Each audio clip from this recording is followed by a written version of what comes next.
Hello guys, কেমন আছো তোমরা? আমি আজ শুরু করছি কৃষ্ণ ঠাকুরের ড্রয়িং করা। কোনো দিন চেষ্টা তো করিনি, আজকে প্রথমবার বানাচ্ছি। এর আগেও বিভিন্ন ড্রয়িং বানিয়েছি, বাট প্রথমবার আমি কৃষ্ণ ঠাকুরের ড্রয়িং বানাচ্ছি।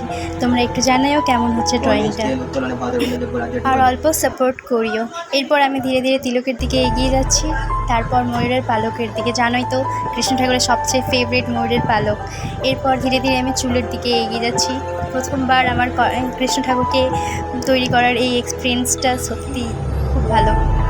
এরপর আমি রোদের দাগগুলো মুছে নিয়ে এগিয়ে যাচ্ছি। এরপর শুরু করছি রং করা।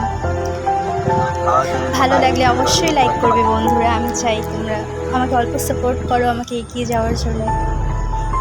প্রথমবারের এই এক্সপিরিয়েন্স আমি তোমাদের সাথে শেয়ার করলাম।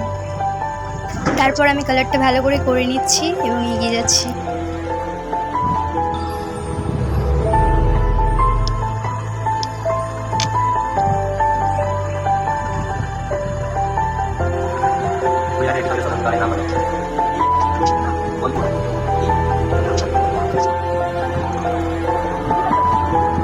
প্রায় অনেকটা রঙের পর্ব শেষ হতেই চলেছে, দেখতেই পাচ্ছ।